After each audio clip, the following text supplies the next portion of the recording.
Hey everyone, welcome into our latest TDR Cannabis at 5, presented by Dutchie as usual. I am your host, Shad Dales. Good to have you all here this morning. Today we're talking about something Canada has been chasing for years, turning their early start in legal cannabis into a global export advantage. A new Financial Post editorial makes the case that medical cannabis could help Canada finally realize those export ambitions if policymakers and producers play it smart. So what's driving the push? Who stands to benefit? And could operators like HITI, which trade on the NASDAQ under the ticker symbol HITI, actually help make it happen? We all know Raj is a man of action. So with that, let's get into it, and I'll explain further on what I mean by this in our latest TDR Cannabis in 5. Canada, it became the first G7 nation to legalize cannabis federally back in 2018, but nearly 7 years later, the industry hasn't delivered the kind of global economic leadership many expected. Instead, we've seen declining domestic sales, regulatory gridlock, and a tax regime that's crushed profitability for many producers. The Financial Post argues that one of the best ways to correct course is through medical cannabis exports, building a legitimate, science-driven export industry similar to how Canada scaled its pharmaceutical and agri-food sectors. So think about this for a second. Canada already has, as you know, the infrastructure. They have GMP-certified facilities, quality control labs, research licenses, everything needed to meet the strict import standards of countries like Germany, Australia, and Israel. And that's where industry leaders like Raj Grover, the CEO of HITI, believe Canada still has an edge in all this. So here's what I mean by that. Raj's company, as you know, already runs one of the largest cannabis retail networks in the world, but he's been vocal about how responsible, high-quality Canadian cannabis can serve global consumers through regulated channels. In interviews as we look, Grover often stressed that Canada's long-term future depends on combining innovation, scale, and international strategy, not just fighting over a limited domestic market, which they're trying to do right now, among others. So that sounds all good and everything, but really what's happening right now? Canadian cannabis companies exported roughly $220 million worth of medical products last year, nearly double the amount from 3 years ago. And that's despite the domestic medical market shrinking. So they're looking abroad, which we know. So the growth is being driven by new demand, obviously in Europe, South America, the Middle East, where Canadian cannabis is seen as some of the cleanest and most consistent in the world. Germany alone imports nearly half of its medical cannabis from Canada, and that's before full adult use reform even lands there. So think about that. So if Canada continues to double down on that momentum, it could open up an entirely new economic lane, one less dependent on batting illicit operators at home and more focused on trusted, regulated international trade. Not to mention all the chaos that's going on in America right now, because we don't know what direction that's going. So the economic opportunity seems real good, but there's a catch. Ottawa needs to support it. Export paperwork, regulatory approvals, and product certifications are moving extremely slow. The Financial Post argues that without faster federal support, Canada could lose ground to competitors like Portugal or Colombia, which have much cheaper labor and lighter bureaucracy. So you need to pay attention to that. Yes, big opportunities, but this government has got to get with the times. So I'm going to explain that a little bit more on the other side, but first, a quick word from Morgan & Morgan. Hey everyone, there's a reason smart investors celebrate when their portfolio jumps 40% in a year, just like there's a reason Morgan & Morgan is America's largest injury law firm. Think about it. When you're investing, you want the right team in your corner. The same is true if you're injured in dealing with an insurance company, and that is where Morgan & Morgan comes into the equation.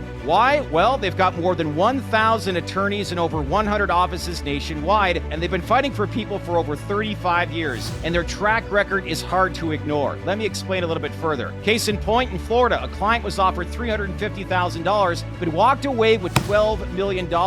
In Pennsylvania, another client, they turned $650,000 offer into $26 million. That's a 40x return. So in total, Morgan & Morgan, they've recovered more than $25 billion for over 500,000 clients. So really, when you hire him, it's like bringing in a legal army that has your back. Because if you're injured due to someone else's negligence, you deserve to be paid. And let's be honest, not all law firms are created equal. But with Morgan & Morgan, their fee is free unless they win. You can start your claim right now by clicking the link in the description below or by scanning this QR code on your screen with your phone. At the end of the day, if you want what you deserve, make sure you go in with the right team by contacting Morgan & Morgan today. Now, let's get back to the rest of our video. All right, so back to the cannabis side of the story, because this export question, it isn't just about trade. Let's face it, it's about credibility. When Canadian cannabis enters foreign medical markets, it's carrying the country's reputation with it. They got to focus on consistent quality, transparent testing, and strict compliance that can rebuild international confidence in what is made in Canada. That's what cannabis stands for. So again, Raj Grover, he's been pushing for exactly that kind of brand integrity. When we look at a company like HITI, it has been investing heavily in retail technology and consumer insights through its Canna Cabana loyalty program. Data that could eventually inform international retail strategies if export markets continue to open. And Grover even said in past interviews, the next evolution of the Canadian industry, it's not about chasing short-term hype, it's about creating a global supply and a retail ecosystem that puts consumers, consistency, and education first. That is important. So that message fits perfectly with what policymakers are starting to acknowledge, that medical cannabis, backed by science, tracked through technology, and exported responsibly, could turn to Canada into a world leader again. See how everything that's old could become new again? So to really understand the bigger picture here, look at what's happening abroad right now. Germany is indeed expanding its medical cannabis access programs and could soon open adult use pilot clubs. Australia also is increasing imports for chronic pain patients. And Israel, long the research leader, continues to rely on imported supply to meet patient demand. They love their research. In each of those markets, Canadian producers are already active. So that means the groundwork for large-scale export growth, it's already being laid. It just needs better policy alignment. So the Financial Post makes a clear point. If Ottawa modernizes its export and taxation rules, medical cannabis could join the ranks of aerospace, energy, and technology as a major Canadian export pillar. But to get there, as we know, Canada must balance regulatory oversight with market flexibility. Two things the cannabis industry hasn't always enjoyed. So my final thoughts and the takeaway here: 1, Canada's domestic cannabis sector is struggling, but global medical cannabis is rising fast. 2, the Financial Post, the media company in Canada, says exports are a path forward, the route to unlock economic value and revive confidence. Then you've got 3 industry leaders like Raj Grover and HITI who see the opportunity clearly. Canada can still lead if it focuses on innovation, compliance, and long-term global positioning. And then number 4, which is probably the most important, without action from policymakers, faster export licensing, smarter taxation, better insurance integration, that opportunity could slip away. So let's hope Canada has learned from some of its mistakes back in 2018 when they federally legalized cannabis and could have been the global leader. So there's a new opportunity at hand, and let's see how this government may have learned through this whole process and could adapt with it. Because if they do, then there's a global opportunity that lies ahead for many Canadian companies when it comes to exporting across the world. Let's hope they get this right. So that's it for our latest TDR Cannabis in 5. Let us know what your thoughts of this latest video, and what do you think of companies like HITI and some of the feedback that Raj Grover gave when it came to some direction and insight on what the Canadian government needs to do. Leave your comments below. Love to get your feedback. As usual, if you like this breakdown, as I said, give it a like, subscribe, and smash on that bell for all notifications here at the TDR Cannabis in 5 presented by Dutchie. That's it for now, everyone. Happy investing, and like I always say, stay open-minded, stay connected, and I'll see you in the next video. I'm your host, Shad Dales. Thanks again for watching.